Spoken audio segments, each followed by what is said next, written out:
Good afternoon and welcome to CEC Gurukul lecture. In continuation with the series on sociology of work, in today's lecture we are going to discuss on an important aspect, that is gender and work. It's just not trying to look into the relation between gender and work, but also look into how the sociology of work has significantly contributed to make gender an important dimension in understanding workplace norm. And in the lecture we'll see that there has been an increased participation of women in certain sector.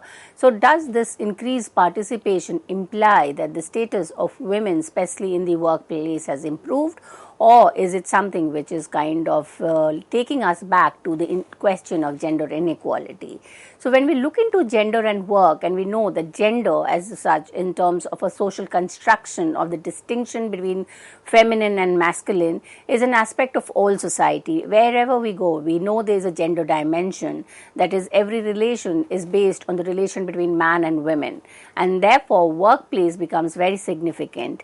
More our workplace gendered, we need to understand, because the relation between men and women at the workplace are organized, and there are certain values, there are certain stereotypes, there are certain ways in which the society perceives the work that men do and women do.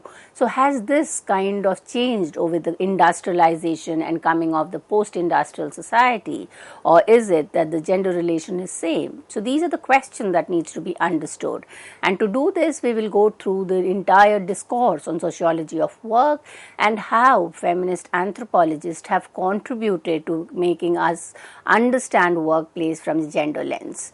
So this whole idea of gender within sociology of work is a very late entry, in the sense that it starts happening in 1960s, 1970s, where the women forced labor participation rates increased, and this is kind of a time when there was a kind of a force of globalization and a lot of production which was sourced out. So with increase in number of women in the workplace, it became very important to understand gender relations at workplace. Prior to 1960s, 70s, we see much of the work, if we look into industrialization or industrial society, was from a male perspective. That is, they were trying to understand process of migration, why men were migrating to urban areas. They were looking into the theories of commitment, and there was a very little work on women, because the domestic public divide was assumed to be natural, and women were considered to belong to the domestic realm, and if women were going out to work in the workplace, it was considered as an exception. So not much theorization was happening. On one side, when the discipline of sociology was kind of evolving with the coming in of feminist sociologists and anthropologists, at the same level, we see the women's movement having kind of raised important questions of gender disparity, and not only in kind of subordinate status of women in the domestic sphere, but also the question of women's pay. Why were women being paid less? The issues of domestic work not being regarded as work, as being unpaid work. So all these issues were important within the women's movement, and this kind of led to the increased theorization of gender in work.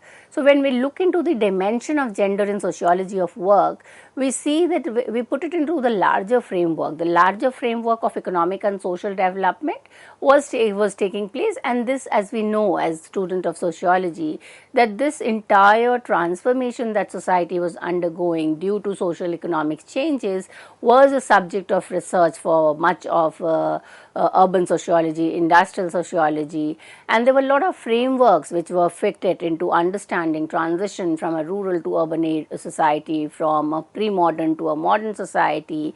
And within this larger framework, it was a requirement to kind of empirically understand the relation between men and women. So much of the work in the initial period focused on work with the goal of determining whether and how men were different. So there was a kind of a comparative understanding in terms of kind of giving us an idea whether men could do domestic work or women could be into engineering work, what was the quality of work which was being done by men, vice versa, the quality of work being done by women. There were a lot of quantitative studies in terms of telling us how many men were in a particular industry or how many women were there. So these were the kind of comparative understanding of the behavior of men and women at the workplace. But slowly and gradually things starts kind of shifting, and more feminist understanding of relations comes in, where we start looking into the social aspect of labor, or we try to look into the labor process from a gendered perspective or a gendered aspect. That the entire process of production, distribution, exchange has an important dimension, which is the contribution of the women, and that needs to be re-examined and looked in from a new perspective.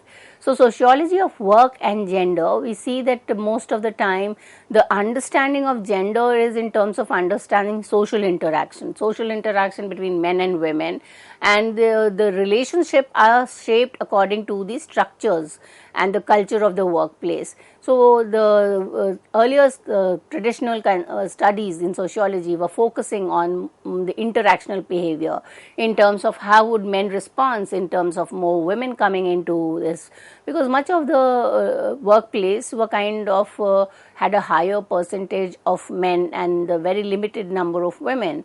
When this number kind of started changing, then the concern was to see how the behavior pattern between the two would have undergone change. And gender as an integral part inside the work structure, and try to understand is as a part of the work culture or as an important component of the social organization starts being taken into debates and discussions very late, and that is kind of coming in from the feminist sociologist and anthropologist who try to bring in the understanding of looking into a more holistic understanding of the work structure and culture.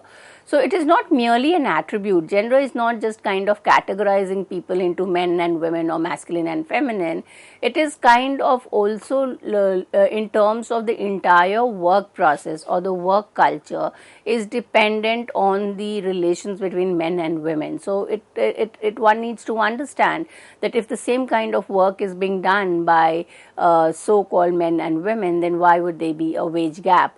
Or why would kind of certain restrictions or constraints be put on women as worker and not on men? So it is not kind of just a one attribute, but it is a whole set of social relations at workplace which needs to be looked at.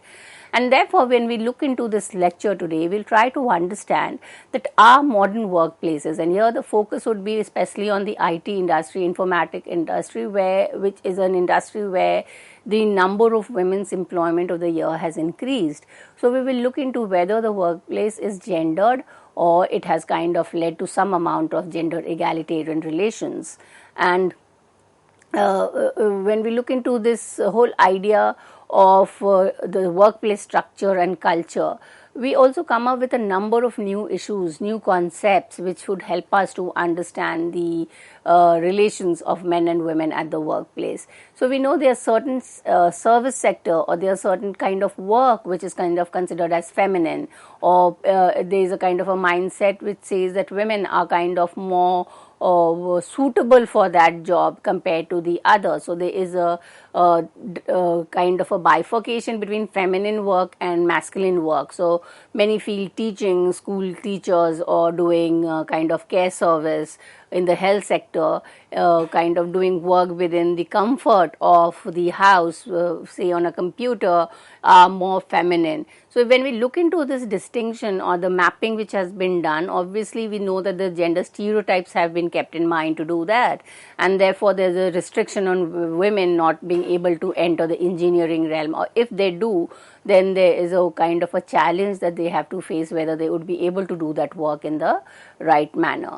So the advent of highly gendered services sector, especially the informatic technology, which had a high number of women Also, say post liberalization period and this opening of the economy, a number of textile and garment industry also had a huge increase in the number of women employment. So these were kind of, because these garment industry textiles, they were doing works with their nimble fingers, and they are either doing embroidery or buttoning, and a lot of work being outsourced to the third world countries where the rate of unemployment and even the comfort of doing work from home was there. So all these debates are there in order to help us to understand the relation between gender and work.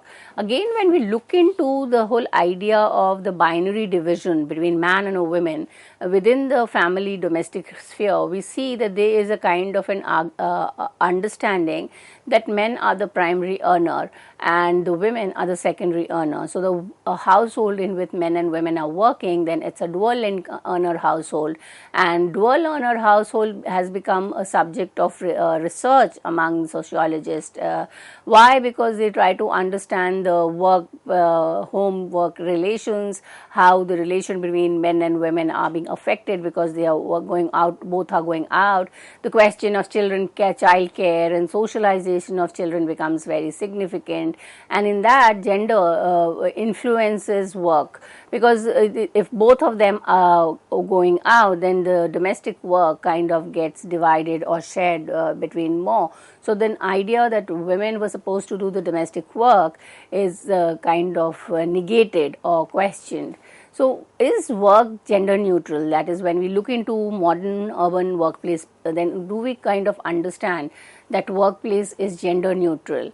And it is not. It is not at all gender neutral, because remember that it is in a workplace, whether it be the home or the workplace or the, say for instance, a factory or a workshop, it is the same men and women who are working. So they're carrying on the ideas of gender from the house to the office, and therefore we cannot say that work is gender neutral. It is profoundly gendered, and the entire process is kind of gendering. Alignment of work with paid employment, especially where you are kind of assigning compensation for the work which is being done. The result and a source of gendered binary, this the binary which is the public private, is a very difficult binary which kind of carries on. So for by and large, people kind of go in by this public private binary, and even in sociological literature we see that the public private binary was kind of assumed as natural, it was kind of as given. But now when women are working in the workplace, does this public binary, private binary gets fluid, or is it kind of strict into two watertight compartment, and that raises understanding of workplace as gendered. So one of the key ways in which sociologists of gender critique and transformed social sciences is to claim that unpaid labor in the private sphere is work. And this is kind of one of the contribution of feminist sociologists for while, because there's a lot of literature now on how the work which is being done within the household, which was kind of considered as unpaid in the sense there was no kind of monetary compensation for the work that was being done, is actually a huge amount of money that is kind of saved if a family kind of gives those work, outsource it to the market, then they have to pay a price for it. So it is kind of one of the success of sociology of work, feminist sociologists who have kind of brought into this understanding that work which is done in the domestic sphere is kind of not necessarily unpaid, but it has a value attached to it. So when we examine gender at workplace, it is not just looking into how individual is thinking about or feeling about their skills, or what kind of skill a woman has in comparison to a man, or what kind of preference and prejudice. So it's not at an individual level. Rather, it is more at an organizational structure and culture. So it is more in terms of how these ideas of gender whether it be idea of gender discrimination or idea of the stereotypes that women can do these work or men can do and women cannot do, is coming in from the organizational structure and culture. And therefore what we need to do is not only kind of look into the perspective that how people perceive gender relation, but look into the in depth of the structure that creates an unbalanced relation between man and women. So norms and beliefs, that is stereotypes about gender and work, has been long stem. So we know that for a very long time the public sector, especially the workplace, was kind of completely categorized between certain kind of work as feminine and masculine. Women were denied entry, so they were not supposed to be going into engineering, they were not supposed to go for mining, they were not supposed to go for army. So these restrictions were there. Why? Because there was a kind of a set of ideas associated with femininity and masculinity. So femininity was always the soft, the docile, the kind of not able to take on a lot of physical stress, and as a result there was a kind of a clear-cut binaries between work which women could do and work which men could do. And you could see in terms of employment that the number of women were far more than compared to the others. This kind of starts changing. Why does this change? Because people started questioning the ideas of gender, and gender was not any longer kind of associated with biology. It was not a biological difference between man and women, but the argument that feminist sociologists have arrived at was in terms of looking at gender in terms of a lived experience, in terms of how the idea of whether you are physically strong, emotionally strong is not given, but it is constructed, or rather it is kind of something that develops through the growing up and socialization of an individual.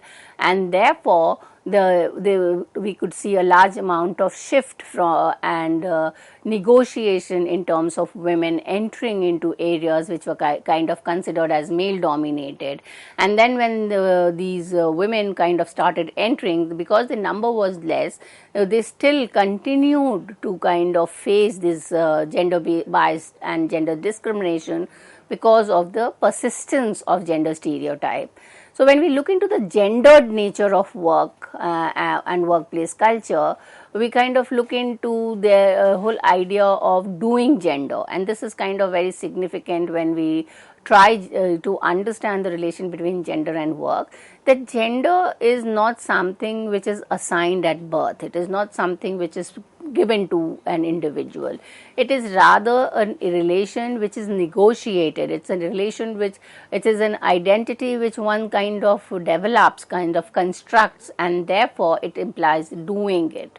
You have to kind of engage. So just by saying that because I was born with as biologically as an individual, I cannot do this, will not kind of bring an end to the gendered understanding.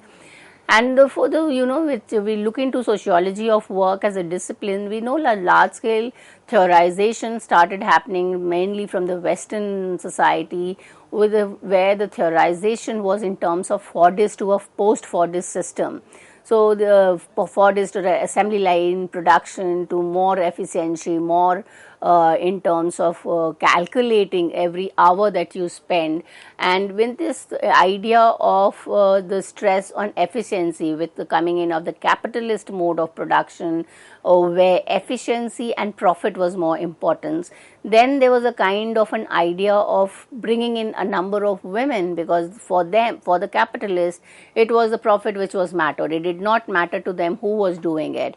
And women were kind of more preferred because they would again, going in by the gendered stereotype, were assumed not to kind of raise in any kind of form any kind of union or kind of be disobedient, but they were very submissive and they were docile and they would continue to work at the given conditions. So this also led to the growth of emotional labor. So in one of the lectures in the sociology of work, I have talked about emotional labor.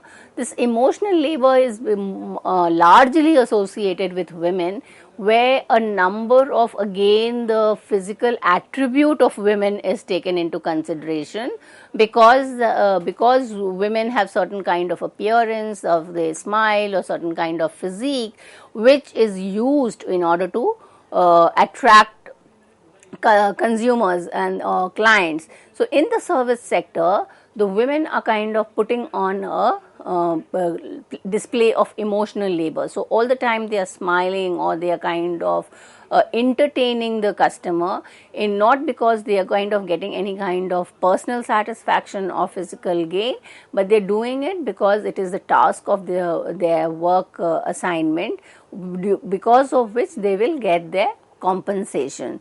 So Early Hochschild was the person who gave us this concept of emotional labor, and it just simply refers to management of feeling. You have to manage your feeling, how sad or how depressed you may be, but when you have to be at your workplace, you have to smile, you have to show on a good kind of pleasant behavior. So you need to kind of consider labor, emotion, as something which could be sold and purchased in the market. So a non-material category becomes kind of subject of exchange and earns a profit. So emotional labor allows women to display smiling face, but it could be deceptive. But then she has to kind of do it, because it is because of the smile that she would get the extra earning. It does add on to the task of using emotions, but then what from a sociology of work perspective, we see that in case we see women well dressed and kind of smiling or being happy, is only the front what that is being seen. It's not necessarily that the workplace relations would be kind of egalitarian, that she would be getting her wage on time, that there is no discrimination, or there is no kind of harassment that she is facing. That's not kind of evident from here. So it is giving us a deceptive picture of how the women would be placed in the workplace. So when we look into the gendered labor process, because we have understood that gender workplace is not gender neutral, there is a lot of gender negotiation and gender assignment which is taking place. So when we look into the informatics sector specifically, and here specifically referring to Freeman's article, Femininity and Flexible Labor, here the gendered labor process has been, especially those working in the informatics, has been described as giving a glamorous expressed of gendered labor process. So it's kind of giving us a very kind of a positive picture that women are in employment, it's a gendered relation, there's no kind of subjugation, there's no kind of, but it is only a deceptive picture. So 1960s, 70s, because of this entire economic social process changing take place, we see a number of industry, the women employment increase, specifically the IT, information technology, tourism, offshore production unit because there was a lot of kind of sending production to third world countries, and high tech service sector increase. So we know by kind of looking into the theory of Daniel Bell that the post industrial society was a service sector society, and in this service sector society, because there is a client to client relationship, a number of women were given employment. So there was a rise in the employment of women, and 70s, 80s around, we have this phrase called feminization of labor. Now, feminization of labor implies that the number of men compared to the women in any kind of a workplace setup is more. So there was certainly an increase in feminization of labor, but that does not kind of necessarily imply that there was an improvement in the egalitarian status of the workplace. It does not kind of leads to come to a conclusion that gender relations were kind of much better in the sectors where women were being employed. Rather, the women in these sectors are more fragmented. They kind of are kind of just concerned about doing their work. They're just kind of a cog in the machine where they're doing their part and getting the what has been fixed for the work. And there's also a lot of de-skilling of women workers, because the work is in terms of piece or number of targets which has been assigned to you. So you are only kind of doing the work which is in fact no innovation, no kind of addition of skills. So it's leading to a de-skilling, or you are kind of doing monotonous, mundane work. So you start losing the skills that you have learned. Now, when we look into the feminization of labor, then it's a kind of process which suggests a quantitative increase. That is, the number has increased, but it is only suggest the number is more, that more women are employed, not only because there is a high scale employment of women, but the number of multinational companies and transnational companies which comes in because of the process of liberalization and opening of the economy has increased. It has very little to say about the gendered relations at workplace. So post-industrial society, we know that there was a global movement of labor from north to south, because labor became expensive in the north and production was expensive. So a lot of production was given to in the third world country, and specifically India, China, Bangladesh. These were the countries where labor was cheap. And you also have this theory of women as docile labor, and they kind of have soft fingers and they can work and they do not form part of trade sectors. But when we look into the overall service sector, specifically the information technology sector, we see there is no visibility of women, because majority of them are working behind the screen, and for a number of this, and nowadays it has also become very common that women are working from home, whether it be as selling a product or making videos or any kind of home based work. So this is kind of a compromise situation where the work is being done for the capitalists, but women are relegated to the domestic sphere. So it takes us back to the binaries of domestic and the public. So workers, women are working, but they are not visible, and their jobs are kind of anonymous. And this slowly then leads to the transition to home based work, and obviously when we compare to the income in terms of the work which is being done at the workplace and the home based, there will be a decline in the home based. So it re-strengthens the argument that the earning or the income of the women is only secondary. The primary breadwinner would remain as the men. So all these new workspaces which we have kind of come in are looking into, as the positive side of the new workspace, especially the home-based work, is that it does away with the hierarchy. You don't have a white boss or men as a boss. You are doing it at the comfort. The boss is kind of unknown. The second advantage is that production gives prominence. So you have a lot of kinship ties and primordial ties, which is important. And formalism in progress and promotions are not based on the relations that you have, but on terms of the task or the performance that you have done. So overall, when we look into the gender and work specifically in the urban sector, we know that there has been an increase in the number, but that numbers are a result of some other process. There is very low participation of women in trade union activity, because trade union still remains to be patriarchal and does not want women membership. And we also have the pink collar service. Pink collar service are women's service sector where the percentage of women is very high. It comes in 1970s, typically role of women such as secretary, nurse, teacher. But then pink collar job is almost very similar to the blue collar work. There is not much change in terms of the working conditions. So we kind of look into the whole idea that though there has been increase, but we need kind of understand the gendered relations at the workplace, which is structured around existing norms and values. And with that, we will have a more holistic understanding of the relation between gender and work. With this, I come to an end of today's lecture. Thank you.